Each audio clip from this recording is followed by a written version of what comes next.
سامعین آداب، آج ہماری گفتگو کا موضوع ہے تعلیم و تحقیق کا معیار اور اداروں کی ذمہ داری، اور اس گفتگو میں ہمارے ساتھ اسٹوڈیو میں شریک ہیں پروفیسر صدیق الرحمان قدوئی صاحب، ڈاکٹر علی جاوید اور ڈاکٹر ارجمن دارا، اور ساتھ میں شفیع ایوب۔ دنیا اس بات کو تسلیم کر رہی ہے کہ ہندوستان تعلیم کے میدان میں نہ صرف ہیومینٹیز کے حوالے سے، سماجیات کے حوالے سے، بلکہ سائنس اور ٹیکنالوجی کے حوالے سے بھی جو ترقی کی ہے وہ قابل دید بھی ہے، قابل داد بھی ہے۔ یہ ضرور ہے کہ ہمیں مزید ترقی کی ضرورت ہے اور ہمیں اپنی کمیوں کو جاننے اور سمجھنے کی بھی ضرورت ہے۔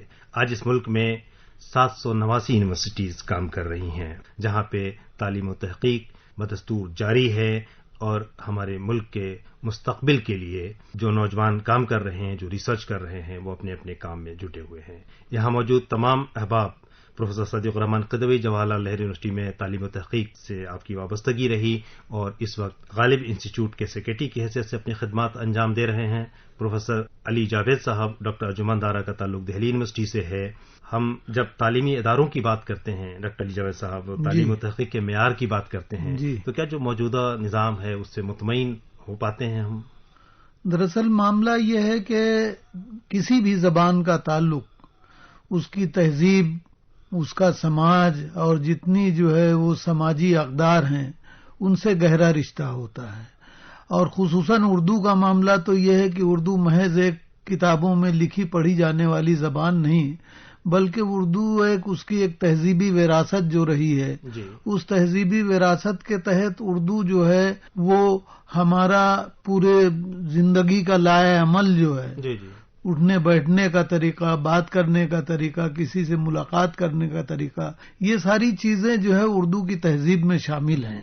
اور اسی لیے جو ہے آپ نے یونیورسٹیز اور کالجز کا ذکر کیا ہے، لیکن اس کے ساتھ ساتھ اردو کے جو دوسرے ادبی اور علمی اور ثقافتی جو ادارے ہیں، انہوں نے اردو کی ترویج و اشاعت میں ایک نمایاں رول ادا کیا ہے، جن میں انجمن ترقی اردو ہے، یا غالب انسٹیٹیوٹ ہے، غالب اکیڈمی ہے، اس طرح کے ادارے، یا سرکاری سطح پر مختلف صوبوں میں اردو اکیڈمیاں ہیں، اور مرکزی سطح پر جو ہے national council for promotion of Urdu language ہے۔ یہ تمام ادارے جو ہے اردو کی ترویج و اشاعت کے لیے جس طرح سے کوشاں رہے ہیں اور ابھی ہیں، تو ان سے یہ کام تو اپنی جگہ پر اپنا ضرور کر رہے ہیں، لیکن شعبہ زندگی میں جس طرح کی تبدیلیاں عالمی سطح پر آ رہی ہیں، وہ تبدیلیاں جو ہیں آج ہمارے اردو کے ماحول میں بھی رونما ہو رہی ہیں، وہ دکھائی دے رہی ہیں، اور اس سے جو ہے تعلیمی معیار اور تعلیمی اداروں کا معیار جو ہے وہ مجھے لگتا ہے کہ صرف اردو ہی کے ساتھ نہیں، لیکن مجھے بڑا تشویشناک نظر آتا ہے۔ جب ہم تعلیم کی بات کرتے ہیں، اعلیٰ تعلیم کی بات کرتے ہیں، تو اس میں ظاہر تمام طرح کے مضامین شامل ہیں، اور میں اس کا گہرا رشتہ واپس لوٹ کے بنیادی تعلیم سے دیکھتی ہوں۔ اگر ہماری بنیادی تعلیم کے ادارے مضبوط نہیں ہیں تو اعلیٰ تعلیم کے اداروں کے معیار پہ فرق پڑے گا ہی پڑے گا۔ اور مجھ کو جو میرا اندازہ ہے اور اس گہری تشویش اس پہ محسوس کرتی ہوں کہ ہمارے یہاں جب سے بنیادی تعلیم کا ایک طرح سے بازار سے گہرا، منڈی سے گہرا رشتہ جڑ گیا ہے، یعنی دو حصوں میں بٹ گئی کہ ایک یہ پرائیویٹ تعلیم اور یہ سرکاری تعلیم۔ اس کی بعد پرائیویٹ تعلیم میں کون جاتا ہے؟ ہمارا middle class, upper middle class, جس کے ایسپیریشنز ہیں، اور وہی بیدار طبقہ بھی ہے، تو وہ پرائیویٹ میں چلا جائے گا، تو سرکاری ادارے جن میں غریب بچے رہ جائیں گے، جس میں نچلے طبقوں کے بچے رہ جائیں گے، اور جن میں بیداری بھی نہیں ہے، ان اداروں کو پوچھنے والا کوئی نہیں ہے۔ تو پچھلے 30-40 سال میں وہ ادارے جس طرح سے برباد ہوئے ہیں صرف پرائیویٹائزیشن کی وجہ سے، تو اس کے بعد نچلی سطح کی تعلیم، ذیلی سطح کی تعلیم کا معیار جس طرح سے گرا ہے، اس کے بعد میں بڑی مایوسی کے ساتھ دیکھتی ہوں اعلیٰ تعلیم کے اداروں کو، کیونکہ اس کے اثرات اب ہمارے تعلیمی اداروں میں نظر آنے لگے ہیں بڑے پیمانے پر۔ خاص طور سے دو حصوں میں پھر بانٹیں گے، بازار میں کن مضامین کی ضرورت ہے، ان مضامین کے لیے تو کام ہو رہا ہے، وہاں کمپٹیشن ہے، لیکن ہیومینٹیز کے جو شعبے ہیں وہاں حالات مایوس کن ہوتے جا رہے ہیں۔ اردو جیسی زبانیں ایسی زبانیں بن کے رہ جاتی ہیں جن کو جو کچھ مل رہا ہے نا، تو ان کو بھی یہ محسوس ہونے لگا ہمیں خیرات میں کچھ مل رہا ہے. یونیورسٹیز میں یا بڑے اداروں میں تحقیق کی بات کرتے ہیں یا تعلیم کی ترقی، تو بڑی ڈاکٹر ارجمند میں بنیادی باتوں کی طرف اشارہ کیا کہ اگر بچے اسکول سے اچھی تعلیم حاصل کر کے نہیں آئیں گے تو اعلیٰ تعلیم کے بارے میں ہم کیا گفتگو کر سکیں گے. اور اعلیٰ تعلیم میں پروفیسر صدیق الرحمان قدوئی صاحب تو اعلیٰ تعلیم سے وابستگی رہی ہے، آپ کے انڈر میں بہت سارے لوگوں نے ایم فل اور پی ایچ ڈی کی ڈگری حاصل کی ہے، بڑی تعداد میں آپ نے تحقیق کا کام کرایا ہے. تحقیق کا جو معیار آپ کی نظروں میں رہا، اسکولی تعلیم کی بات تو ڈاکٹر ارجمند نے کی کہ وہاں سے تعلیم حاصل کر کے جو لوگ آ رہے ہیں اس پہ ہمیں نظر ڈالنے کی ضرورت ہے اور دیکھنے کی ضرورت ہے، کیونکہ وہیں بازار طے کرے گا تو اس میں ہیومینٹیز تو کہیں بہت پیچھے رہ جائے شاید، اور بازار کی جن کو ضرورت ہے ان مضامین پہ زیادہ توجہ دی جا رہی ہے. ضرورت اس بات کی تھی شعر و ادب پہ بھی، زبان پہ، اور جو تہذیبی ورثے کی بات کر رہے تھے اس پہ بات ہو. لیکن اگر اعلیٰ تعلیمی اداروں کی بات کریں، اس میں تحقیق کی بات کریں تو قدوئی صاحب سے کہ آپ کا تجربہ رہا، بہت زمانے تک یونیورسٹی سے وابستگی رہی ہے. خوش قسمتی سے ہم سب لوگ ایک ہی زمانے میں تعلیمی اداروں سے اس طرح وابستہ رہے ہیں کہ ہم نے تعلیم بھی حاصل کی اور پھر تعلیم دینے کا کام بھی ہمارے ہی سپرد ہوا. تو ایک بات خاص طور سے محسوس کرتا ہوں میں، اور آپ بھی کرتے ہوں گے، وہ یہ کہ یہ پورا زمانہ جو ہے، خاص طور سے پوری 20ویں صدی کو اگر آپ لے لیں تو یہ ہے ایک شعور کی بیداری کا. اور شعور یہ کہ ہم کن کن چیزوں میں پیچھے رہ گئے ہیں، کتنا پیچھے رہ گئے ہیں، اور پیچھے رہنے کی کمی کو ہم کس حد تک پورا کریں اور کس طرح سے پورا کریں. اس کا بہت کچھ تعلق آئیڈیلز سے بھی ہے کہ ہم سب کے آئیڈیلز ہر جگہ یہی ہیں کہ آج کل کے زمانے کے مطابق بہترین تعلیم ہم دے سکیں. اور تعلیم کے بہترین کے معنی یہ ہیں کہ دنیا کے جو اعلیٰ ترین معیار ہیں وہ ہماری نظر میں ہوتے ہیں.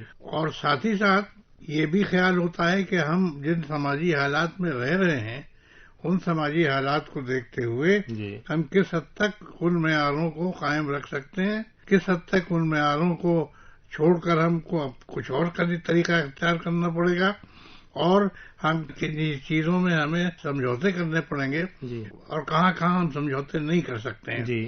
اب ہندوستان جیسے ملک میں اور اردو جیسی زبان کے بارے میں اگر آپ ذرا خاص طور سے غور کریں تو آپ محسوس کریں گے کہ اس کا پھیلاؤ بہت زیادہ ہے. اور اردو کے ساتھ اس ملک کا کی وسعت اتنی زیادہ ہے کہ آپ فوکس نہیں کر سکتے کسی ایک ریجن، ایک علاقے کے زبان کے معیاروں پر. یہاں کئی علاقائی زبانیں ہیں، سب کے اپنے اپنے معیار ہیں جن کے بارے میں آپ آسانی سے گفتگو کر سکتے ہیں.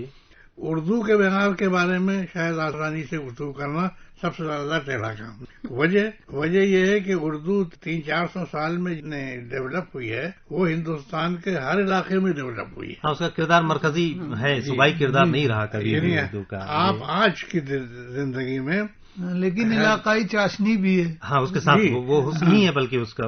آج کی زندگی میں آپ حیدرآباد کی زبان سنیے جی اور بنگال کی زبان سنیے اور بمبئی کی زبان سنیے، آپ سب کو سب میں اتنا واضح فرق آپ کو نمایاں ملے گا کہ ہم ہی لوگوں میں سے کوئی کہے گا کہ تمہاری زبان غلط ہے اور دوسرا کہے گا ہم سے کہ تمہاری زبان غلط ہے.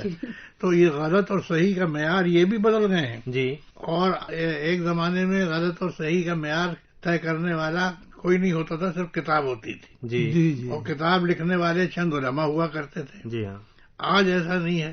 کتاب میں تو آپ نے جو کچھ پڑھا وہ پڑھا، اس کے علاوہ اس کا اصل ٹیسٹ جو ہے وہ باہر کی زندگی میں ہے کہ آپ اسے کس طرح استعمال کرتے ہیں. چنانچہ کتاب میں جو اردو آپ نے پڑھی، آج وہ اردو باہر اگر آپ استعمال کریں گے تو اکثر وہ بیکار ہو جائے گی، کام نہیں آئے گی.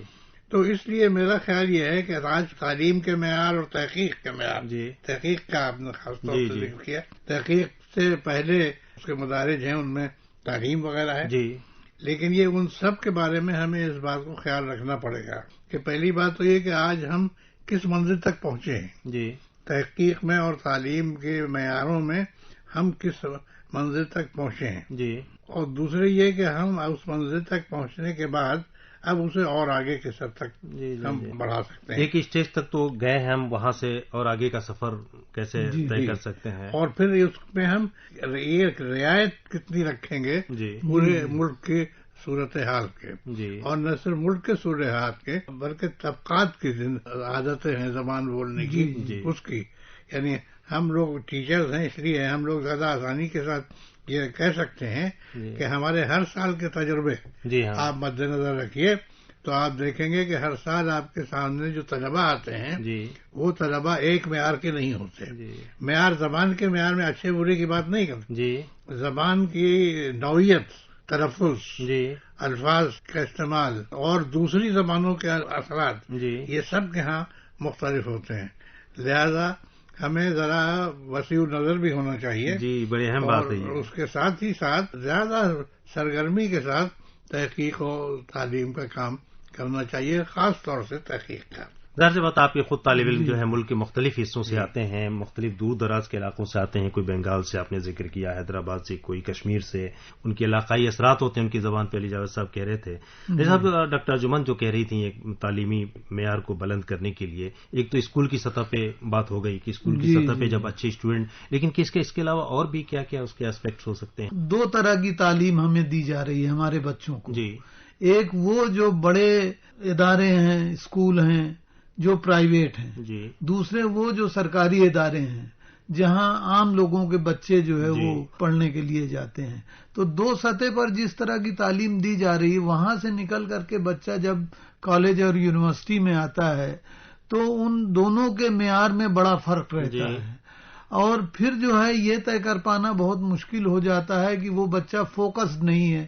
اور جب فوکس نہیں ہے تو اس کے لیے جو اساتذہ ہیں ان کے لیے بھی دقت پیش آتی ہے. اور اس سے آگے جب ہم بڑھتے ہیں تو تعلیم کا مقصد ہی جو ہے وہ بہت زیادہ کنفیوژن کا شکار ہو جاتا ہے. آج جو مسئلہ ہمارے سامنے درپیش ہے وہ مسئلہ یہ ہے کہ ہم اپنے بچوں سے اگر یہ پوچھتے ہیں کہ بھئی یہ بتائیے کہ آپ نے اردو میں کیوں تعلیم حاصل کرنے کا فیصلہ کیا، تو اس کو زیادہ تر بچے جو اس معاملے میں انہیں نہیں معلوم ہے. چونکہ پڑھائی کرنی تھی، ہمیں نوکری نہیں ملی تھی، اور ہمیں نوکری چونکہ نہیں ملی، ہم خالی ہیں، اس لیے ہم نے داخلہ لے لیا. اب ہم ایم اے کر رہے ہیں، اب ہم پی ایچ ڈی کر رہے ہیں. اسی لیے اس کا سیدھا اثر جو ہے وہ ہمارے ریسرچ کے جو ہے تحقیق کے معیار پر بھی پڑتا ہے. اور ریسرچ کا جو ہے تحقیق کا معیار جو ہے وہ دھیرے دھیرے گرتا جا رہا ہے. وہ بہت تشویش کی بات ہے. جو بات علی جاوید صاحب نے کہی، اسی پہ ایک اور پہلو سے نظر ڈالنے کی کوشش کروں گی. اسی کو آگے بڑھاتے ہوئے اداروں میں اعلیٰ تعلیم کی بات کرتے ہیں اپنی یونیورسٹیز میں. ہم جب پرانی تاریخ پہ نظر ڈالتے ہیں تو ہمارا فوکس سچ مچ ادب ہوتا تھا. کلاسیکی ادب، شاعری، اگر فکشن پہ بات کر رہے ہیں تو وہ بھی اس کا ایک الگ طرح کا خالص ادبی موضوعات پر تحقیق خوب ہوتی تھی، یا جن کی دلچسپی ہے لکھنے کی وہ اس پہ کام کرتے تھے. لیکن اب ہم دیکھتے ہیں کہ ہمارا وہ طبقہ جس کو ادب سے گہری دلچسپی تھی وہ طبقہ ہی بدل گیا ہے. اب جو پڑھنے آنے والا طبقہ ہے اس کا بیک گراؤنڈ وہ ادب میں رچے بسے کلچر سے وہ نہیں آ رہا ہے. تو وہ تعلیم پانے والا طبقہ بدل گیا ہے. تو جس کو ہم معیار کہہ رہے ہیں تو ہمارے ادبی معیارات ہوتے تھے، ان کا الگ فوکس ہوتا تھا. تو کیا وہ فوکس اب برقرار ہے؟ وہ شفٹ ہوا ہے. اب صحافت پہ لوگ کام کرتے ہیں، اخباروں پہ کام کرتے ہیں، نئی چیزیں جتنی آ سکتی ہیں، یعنی بلاگس پہ بھی کام کر سکتے ہیں. ہم نیو میڈیا کے حوالے سے، اردو میں سائبر میڈیا کے حوالے سے ایم فل اور پی ایچ ڈی اس سے بھی زیادہ آسانی تو یہ کہ بس وہ ناول اور کہانی کے مجموعوں کی تجزیے کرتے ہیں. زیادہ تر کام اس طرح کا ہوتا ہے جس میں اس طرح کا وہ روایت بن گئی ہے. تو جس کو ادب کا، خالص ادب کا تحقیقی کام کہہ سکتے ہیں وہ کام نہیں ہو رہا ہے. یہ تنقیدی تجزیے یا مکھی پہ مکھی مار کام تو بہت زیادہ ہو رہا ہے. اس کا کہیں نہ کہیں تعلق اس بیک گراؤنڈ سے ہے جس سے بچے آ رہے ہیں. تو کن موضوعات پہ کام کرنے کی زیادہ ضرورت ہے جو ان کے لیے بھی زیادہ سودمند ثابت ہو؟ دیکھیے، ادب اور سماج کے لیے بھی ہو اور ان طالب علموں کے لیے بھی ہو. بات یہ ہے کہ جس کی جو صلاحیت ہے ہم اس کی صلاحیت سے زیادہ کام نہیں لے سکتے. ٹھیک ہے، جو بچے آ رہے ہیں ہم ان سے یہ نہیں کہہ سکتے کہ آپ تاریخ پہ کتابیں لکھیے. تو ان کی جتنی صلاحیت ہے اس حساب سے ان کو موضوعات دے دیے جاتے ہیں. اور افسوسناک بات یہ ہے کہ زیادہ تر لوگ ایسے ہیں جن کو ریسرچ میں دلچسپی نہیں ہے طالب علموں میں. انہی میں سے زیادہ تر اساتذہ بھی ہیں. ایک سلسلہ جو بگڑنا شروع ہوا تھا، تنزل کا سلسلہ، وہ بہت ڈیپ ہو چکا ہے، بہت گہرا ہو چکا ہے. نہ ریسرچ کرانے والے، اچھی ریسرچ کرانے والے موجود ہیں، نہ اچھی ریسرچ کرنے والے موجود ہیں. ابھی تک ہماری اچھی تاریخیں مرتب نہیں ہوئی ہیں. اگر ہو بھی گئی ہے ایک کوئی ادبی تاریخ تو اس پہ لگاتار کام کرنے کی ضرورت ہوتی ہے. الٹرنیٹو ویوز آئیں، اس کی بات ہوتی ہے. تو وہ کام نہیں ہو رہا ہے، ہماری لغتوں پہ کام نہیں ہو رہا ہے، ہماری شاعری پہ ابھی تک کلاسیکی متون جو ہیں وہ ابھی تک سامنے نہیں آئے ہیں. بہت تھوڑے سے، جس طرح سے رشید حسن خان صاحب نے کام شروع کیا تھا اس کو معیار بنا کے بہت سارے اسٹوڈنٹس کو آنا چاہیے تھا سامنے، بہت سے طلباء کو آنا چاہیے تھا، وہ کام کہیں پیچھے رہ گیا ہے. تدبیر صاحب نے تو اپنے انڈر بہت سارا کام آپ نے کروایا، جیسے کلاسیکی شاعری کی بات کر رہی ہیں، ارجمند کہہ رہی ہیں جو، تو ایک تدوین متن کا مسئلہ بڑا مشکل مسئلہ تھا اس وقت بھی، اور متنی تنقید کے حوالے سے تو آپ نے کافی گفتگو کی ہے، آپ نے اس پہ غور و فکر بھی کیا ہے، اور ظاہر سی بات ہے وہ ایک تربیت کی بات جو کہہ رہی ہیں اس کی ضرورت تو ہوتی ہے کہ ایک رچا بسا ہوا ہمارا ذہن ہے، اگر ہم میر کے کلام پہ کام کر رہے ہیں اور اگر کلاسیکی شاعری پہ کام کر رہے ہیں، ہمارا ذہن اس طرف نہیں ہے، تو صرف اگر گائیڈ چاہے، سپروائزر چاہے کہ اپنے ریسرچ اسکالر سے کام کرا لینا، وہ بھی بہت ممکن نہیں ہوتا ہے. تدبیر صاحب نے تو متنی تنقید کے حوالے سے بھی آپ نے کافی کام کیا اور غور و فکر بھی کیا. اصل میں دیکھیے، یہ آپ نے بھی محسوس کیا ہوگا کہ ہمارے ہاں کتابیں جو شائع ہو کر آتی ہیں ان کا اگر آپ تجزیہ کریں تو دیکھیں گے فوراً ایک آن میں آپ کو پتہ چل جائے گا کہ اس میں ویریشنز بہت سے، معیار کی پابندی نہیں کی گئی ہے. ایک تلفظ، ایک لہجہ، ایک انداز بولنے کا جو ہے وہ ہر جگہ نہیں ہے ایک ہی کتاب کے اندر، ایک ہی کتاب کے اندر، ایک ہی کتاب کے کئی ایڈیشنز اگر آپ رکھیے مختلف جگہوں کے چھپے ہوئے تو اس میں آپ کو ویریشن نظر آئیں گے. تو گویا کہ یہ کہ سب سے پہلا بنیادی مسئلہ جو ہے کہ طباعت کا اور طباعت کے دوران تدوین کا کوئی معیار ہم نے اپنے طرف سے تو قائم کیا نہیں. لوگوں نے اپنے نوشنل طریقے سے تدوین کے معیار قائم کیے اور ان پر چیزوں کو ایڈٹ کیا ہے. اب رشید حسن خان نے بھی جو چیزیں مرتب کی ہیں وہ بہت اچھی ہیں، لیکن وہ تدوین کے وہ معیار ہیں کہ جو انہوں نے اپنے طور پر آربیٹریلی طے کر دیے کہ یہ صحیح ہیں، اور وہ صحیح ہیں، ٹھیک ہے، کیونکہ ان کو کسی نے چیلنج نہیں کیا، نہ اس سے پہلے اس میں کوئی بہت زیادہ ویریشن ہوئے. لیکن ہمارے یہاں اب تک تدوین کا ایک تصور ہے اور وہ اس تصور تجربے کی وجہ سے ہوا ہے. سب سے بڑا مسئلہ یہ ہے، ہم لوگ خوش قسمت بھی ہیں اور بد قسمت بھی ہیں. آپ میر امن کو تو جانے دیجیے، آپ کنٹمپریری لٹریچر آج کا شاعر اور ادیب جو لکھتا ہے، آپ اس کا کلام 2 یا 3 رسالوں میں 2 یا 3 جگہوں پہ دیکھیے تو اس میں آپ کو فرق نظر آئے گا، متن میں فرق نظر آئے گا. تو اس کی وجہ یہ ہے کہ ہم نے شروع سے اس کی طرف توجہ دی نہیں ہے. اس لیے جو ہے تدوین کا کام تو تقریباً ٹھپ سا ہو گیا جہاں تک یونیورسٹی کے اداروں کا تعلق ہے. اب جو غیر تعلیمی ادارے ہیں، ادبی اور ثقافتی ادارے ہیں، وہاں پہلے اس طرح کے کام ہوا کرتے تھے، وہاں بھی جو ہے اس طرح کے کام جو ہے اب تقریباً نہیں کے برابر ہو رہے ہیں. ایک اور بھی بات بہت ضروری ہے، وہ یہ کہ تدوین جو ہے محض تدوین کر دینا کیونکہ ہماری ضرورت ہے اس لیے تدوین کر دی جائے، یہ کافی نہیں ہے. تدوین کے لیے ایک ذہنی تربیت چاہیے. بالکل. یعنی یہ کہ اب مثلا اردو ہی کی بات آپ سامنے رکھ رہے ہیں تو آپ یہ دیکھیے کہ اردو زبان جو ہے وہ کتنے سورسز سے اپنے قوت حاصل کرتی ہے، کتنی زبانوں سے وہ اثرات لیتی ہے، اور ان زبانوں کے الفاظ اور ان کے لہجے اور ان کے طور طریقے وہ سب کے سب ہر زمانے میں ہمارے ٹیکسٹ پہ کسی نہ کسی طرح سے اپنا عکس ڈالتے ہیں. تو جو شخص تدوین کر رہا ہے اس کی کم سے کم ذہنی تربیت ایسی ہونی چاہیے کہ وہ ان زبانوں میں مثلا عربی فارسی ہے تو اس سے اتنی واقفیت تو کم سے کم ہو کہ وہ ڈسکریمنیٹ کر سکے ایک غلط لفظ میں ایک صحیح لفظ میں، کیونکہ یہ زبانیں بھی وہ ہیں کہ جن میں اپنی تبدیلیاں ہوتی رہی ہیں اور ہم ان کو ویسے ہی نہیں دے سکتے. سب سے پہلی چیز تو یہ ہے کہ تدوین کے لیے ایک ذہنی تربیت ہو، اور ذہنی تربیت جو ہے وہ ہر آدمی کی نہیں ہو سکتی. ہر ریسرچ اسکالر یہ کام نہیں کر سکتا. تدوین ایک خاص برانچ ہے تحقیق کی، اور اسی کی طرف توجہ کرنے والوں کو ٹرین کر سکتے ہیں. آج کل کے کانٹیکسٹ میں بات کر رہے ہیں، اس لیے ہمیں اس کا شعور ہے. ہم دیکھ رہے ہیں کہ آج کل کتنے قدر افراتفری ہے ہمارے ہاں ٹیکسٹ میں.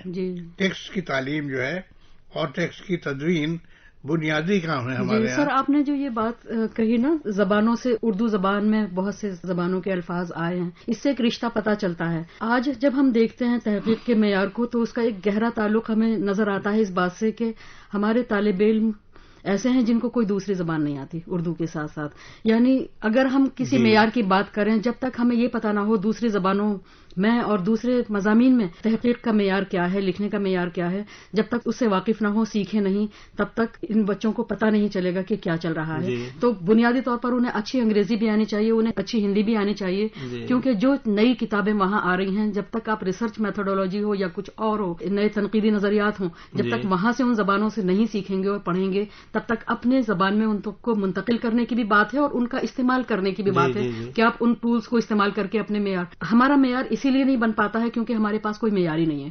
تو جب تک بیس ہی نہیں ہے تب تک وہ معیار کے، اور اس کے لیے دوسری زبانیں جاننا بہت ضروری ہے. یہ تو اکثر کرتے ہیں اس کو ہماری یونیورسٹی میں بھی، جو طالب علم مختلف علاقوں سے آتے ہیں، اگر کوئی تلنگانہ کے علاقے سے آیا ہوا اسٹوڈنٹ ہے، بنگالی بہت اچھی زبان آتی ہے، تو ہم لوگ تقابلی مطالعے کے لیے بھی اسے، جس کو کہتے ہیں کہ ان کی حوصلہ افزائی کرتے ہیں اور چاہتے ہیں کہ جو بنگلہ ادب تخلیق کیا گیا ہے اگر وہ بنگالی، اس سے ایک تقابلی مطالعہ بھی کر سکے. تو تقابلی مطالعہ بھی ہمارے تحقیق کا ایک حصہ رہا ہے جس میں ہم کمپیریٹیو اسٹڈی کرتے ہیں. پھر آپ تو ایک پیپر ہی باقاعدہ پڑھاتے تھے کمپیریٹیو اسٹڈی کا، تو اس سے بھی ہمارے دائرہ جو ہے بڑھتا ہے، زیادہ ہو جاتا ہے. ضرورت اس بات کی ہے کہ چاہے اردو کونسل ہو، چاہے غالب انسٹیٹیوٹ ہو یا انجمن ترقی اردو ہو، ان تمام اداروں کو اس بارے میں سوچنا چاہیے کہ یہ اجتماعی سطح پر اس طرح کے کام ہونے چاہیے. کوئی ایک فرد واحد جو ہے اس طرح کی ذمہ داری اگر لے کر کے، تو اس کا تو اپنا ذاتی ایک جو ہے لائحہ عمل وہ سامنے رکھ دے گا، اور اس سے جو ہے پھر ایسی بات نکل کر کے نہیں آئے گی جو عام طور پہ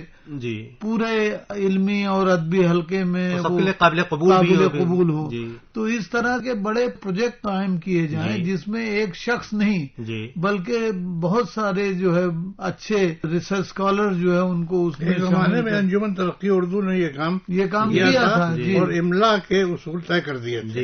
صرف تحقیق و تدوین تک نہیں بلکہ نئے موضوعات ہمارے ہاں جو ہے نہیں آ رہے ہیں. دوسری جگہوں پہ دوسرے سبجیکٹس میں جس طرح سے جو لوگ جو صارفیت کی پوری تہذیب ہے وہ ہمارے اوپر کس طرح سے اثر انداز ہو رہی ہے، وہ ہمارے ادب کو کس حد تک متاثر کر رہی ہے، ہماری شاعری پر اس کا کیا اثر ہو رہا ہے، ہمارے افسانوں پر اس کا کیا اثر ہو رہا ہے، ہمارے ناول جو ہے اس کے کس طرح سے اس کا اثر قبول کر رہے ہیں. یہ نئے موضوعات ہم سوچ ہی نہیں رہے ہیں، بل جو ہے وہ جو روایتی انداز چلا آ رہا ہے. دوسرے یہ کہ شخصیات پر بھی جو ہے جس طرح سے کام اب یونیورسٹیز میں ہم موجود ہیں، پتہ چلا کہ جو ہے ایسے لوگ جن کی کوئی علمی اور ادبی حیثیت نہیں ہے ان پر بھی جو ہے وہ تھیسس پی ایچ ڈی کے لکھے جا رہے ہیں. تو یہ بڑے افسوس کی بات ہے، اور ہم لوگ جو ہے چونکہ یونیورسٹی سے وابستہ ہیں اس لیے ہم لوگوں کو اس بارے میں بہت سنجیدگی سے غور کرنا چاہیے. تو اس کمزوری کی ذمہ داری صرف ریسرچ اسکالرس پر نہیں ہے بلکہ ہم اساتذہ پر بڑی ذمہ داری آتی ہے جس پہ ہمیں غور کرنا چاہیے. ذمہ داری کی جب بات ہوئی ہے تو مطلب ہم کو دیکھنا یہ چاہیے کہ کون کون سے ادارے ہیں، کس طرح کے. ظاہر ہے ہر ادارہ اپنے کچھ مخصوص مقاصد کے لیے کام کرتا ہے، تو اس کو ضرور ایک وابستگی اس چیز سے ہونی چاہیے کہ یونیورسٹیز میں جو ریسرچ ہو رہی ہے یا جو اعلیٰ تعلیم کا نظام ہے اس کو سپورٹ کرنے کے لیے اور مضبوط کرنے کے لیے ہم کس طرح سے کام کریں. تو ایک کوآرڈینیشن ہونا چاہیے بڑے تعلیمی اداروں کا اور وہاں جہاں سے تعلیم کا فروغ ہو رہا ہے، جہاں ریسرچ کی جا رہی ہے. جب تک علمی مواد اچھے معیار کا مہیا نہیں ہوگا تو ہم یہ توقع نہیں کر سکتے ہیں کہ ایک طالب علم آج کرنے کی ضرورت ہے. تو وہ کرنا چاہیے. گفتگو کے اختتام کی طرف بڑھ رہے ہیں کہ ہر ادارہ ہر ایک ہی طرح کے موضوع کے لیے نہیں ہے، اداروں کے اپنے مقاصد ہیں اور ان کے اغراض و مقاصد طے ہیں کرنے کے لیے. اسی طرح سے ہر اسکالر بھی شاید ہر موضوع پہ کام کرنے کے لیے نہیں ہوتا ہے، اور اساتذہ بھی جو کام کراتے ہیں اپنی نگرانی میں تحقیق کا، سب کا اپنا مزاج ہوتا ہے، اپنا ایک ڈھنگ ہے کام کرانے کا. تو اس سلسلے سے جو ادارے کام کر رہے ہیں وہ کس حد تک صورتحال ہے ان کی؟ دیکھیے، ایک تو جیسا کہ آپ نے کہا کہ ہر ادارے کے کچھ مقصد ہوتے ہیں کام کرنے کے، اور ان مقاصد کو سامنے رکھتے ہوئے کام ہوتا ہے. دوسرے یہ کہ آج کل اس کا ذکر آیا تھا، ہمارے یہاں سیمینارز اور ڈسکشنز اور یہ سب بہت ہوتے ہیں. تو ان کا استعمال کیا ہوتا ہے ان موقعوں کا؟ وہ دراصل ہے کہ جن سے ہم فائدہ اٹھا سکتے ہیں. مثال کے طور پر بہت سے مقالات پڑھے گئے. اب ان مقالات کو سننے والے اور بیٹھ کر دیکھنے والے، ان کا فرض یہ ہے کہ ان کو تنقیدی نقطۂ نظر سے دیکھیں اور یہ دیکھیں کہ ان مقالات میں وہ معیار قائم رکھے گئے ہیں یا نہیں کہ جو آج کل آپ علمی دنیا میں توقع جن کی کرتے ہیں. ہمارے یہاں ہم نے غالب انسٹیٹیوٹ میں ہم ریسرچ اسکالرس کا سیمینار کرتے ہیں. ہر یونیورسٹی کے پی ایچ ڈی کے اسکالرس اپنے مقالات پڑھتے ہیں اور اس پر بحث ہوتی ہے 2-3 دن کی. تو یہ ایک ایسا موقع ہے کہ جس میں جو نوسکھیے جو بالکل نئے ابھی علم کی دنیا میں تحقیق کی دنیا میں قدم رکھ رہے ہیں وہ جو کچھ لکھ رہے ہیں اس کا جائزہ سختی کے ساتھ لیا جائے. تو مقصد یہی ہے اس طرح کے سیمیناروں کا.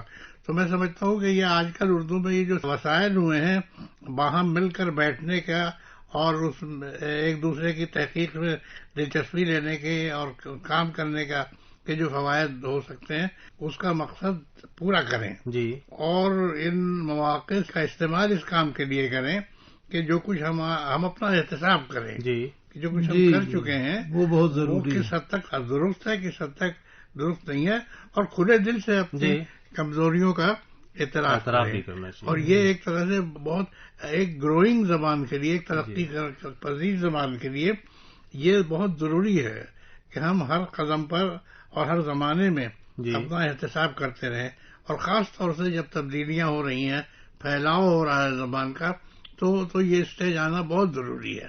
اور میں سمجھتا ہوں اردو کے دنیا میں اس طرح کے سیمینارز کا ہونا کہ جس میں ہم اپنے کاموں کا جائزہ لے سکیں بتا سکیں کہ ہم کس حد تک کہاں تک پہنچے ہیں تو یہ میں سمجھتا ہوں بہت مفید ہوگا. اس کے ساتھ ساتھ جو ہے میں یہ بھی سمجھتا ہوں کہ جب ہم معیار کی بات کر رہے ہیں تو شروع میں ہم جس بات کا ذکر کر رہے تھے کہ جب تک بنیادی سطح پر ہمارے طالب علموں کی جو بنیاد جو ہے وہ مضبوط نہیں ہوگی تب تک جو ہے ہم اعلیٰ سطح پر اس معیار کی بات جو ہے اس کی توقع کر ہی نہیں سکتے ہیں. اسی لیے جو ہے میرا تعلق تھوڑے دنوں کے لیے رہا اردو کونسل سے تو وہاں میں نے یہ کوشش کی تھی کہ پورے ہندوستان میں جہاں جہاں اردو کے اس طرح کے ادارے ہیں جہاں جہاں اردو بولنے والے لکھنے پڑھنے والے ہیں وہاں ایسے اسکول ماڈل اسکول قائم کیے جائیں جن میں جو ہے ایک معیاری سطح پر بچوں کی تربیت کی جائے تاکہ وہاں سے جب نکل کر کے وہ اعلیٰ تعلیم حاصل کرنے کے لیے جب پہنچیں گے تو ان کا معیار ایک ہو. اردو کی تہذیب اردو کی پوری روایت اس سے جو ہے باخبر ہوں اور اس کے ساتھ ساتھ اردو کے علاوہ دوسرے علوم میں کیا ہو رہا ہے دوسرے مضامین جو ہے وہ کس طرح سے صرف اردو کی بنیاد پہ جو ہے ہمارا بچہ جو ہے وہ سماج میں نہیں ترقی کر سکتا بلکہ دوسرے جتنے سبجیکٹس ہیں ان سے جب تک وہ روشناس اس کو نہیں کروایا جائے گا. اسی لیے اس بات پہ میرا زور تھا کہ جو سہ لسانی فارمولہ ہے اس سہ لسانی فارمولے پر بہت زور دیا جائے اور اس سے جو ہے جو بچہ اس کی تربیت ہو اور جب وہ نکل کر کے آئے گا تو ڈاکٹر ارجمند آرا نے جس بات کی طرف ذکر کیا کہ وہ انگریزی نہیں جانتا ہے وہ ہندی نہیں جانتا ہے یا اسے جو ہے اپنی دوسری علاقائی زبانوں سے واقفیت نہیں ہے تو سہ لسانی فارمولے کے تحت جو ہے جب وہ اس کی تربیت ہوگی اور تعلیم حاصل کرے گا تو وہ کمی اس کی دور ہو جائے گی اور اس میں جو ہے جو جسے ہم کہتے ہیں کہ ملٹی لنگول ہو کر کے جب وہ نکلے گا تو ملٹی لنگول ہونے کے بعد جو ہے دوسری زبانوں کے ادب میں کیا ہو رہا ہے وہاں کیا لکھا جا رہا ہے یعنی یا دنیا میں جو ہے دنیا کدھر جا رہی ہے اس کا اردو کے اوپر کیا اثر پڑ رہا ہے تب ہمارے طالب علم جو ہے ان سے معیار کی ہم توقع کر سکتے ہیں. یہ بہت اہم باتوں کی طرف اشارہ کیا آپ نے. ملٹی لنگول سوسائٹی جو ہے اس میں تو سہ لسانی فارمولے کی بات کی تو 3 زبانیں کم از کم ہمارے یہاں تو اس کی روایت رہی ہے حکومت کی جانب سے بھی. تعلیم و تحقیق کا معیار اور اداروں کی ذمہ داری کے حوالے سے ڈاکٹر ارجمند ڈاکٹر علی جاوید صاحب اور پروفیسر صدیق الرحمان قدوئی صاحب کے ساتھ آج کی گفتگو بڑی کارآمد رہی. میں سمجھتا ہوں کہ تحقیق و تعلیم کے حوالے سے مختلف موضوعات پہ ہم نے اس میں بحث کی اور اپنی ذمہ داریوں کو بھی طے کیا اداروں کی ذمہ داری کو بھی طے کیا اور بنیادی جو تعلیم ہے جو تعلیم کا ڈھانچہ ہے اس کے حوالے سے ہم نے گفتگو کی اور یقینی طور پہ کسی بھی سماج کے لیے کسی بھی ملک کے لیے یہ تعلیم کے وہ میدان اگر بنیادی تعلیم اچھی ہوئی تو بھی ہائر ایجوکیشن کی ہم اچھے ہائر ایجوکیشن کی بات کر سکتے ہیں. تو بنیادی تعلیم کی بھی ضرورت ہے. اور جو موجودہ سیٹ اپ ہے اس سے کچھ آپ نے ضرور یہ ہم نے ذکر کیا کہ اس میں ایک گراوٹ آئی ہے یا تنزلی آئی ہے، لیکن ہم مایوس نہیں ہیں. اردو مایوس ہونا تو سکھاتی نہیں ہے. تو اس صورتحال میں بھی ہم ایک بہتر کل کے لیے، بہتر مستقبل کے لیے قدر صاحب کچھ کہنا چاہ رہے تھے. بالکل. تو آج کی یہ گفتگو ہماری اس کے لیے اسٹوڈیو میں آپ تشریف لائے ڈاکٹر ارجمن، ڈاکٹر علی جاوید صاحب اور ڈاکٹر پروفیسر صدیق الرحمان قدوئی صاحب. شفیع ایوب آپ سے اجازت چاہتا ہے. آپ کا بھی بہت شکریہ. آپ کا بھی بہت بہت شکریہ. بہت شکریہ.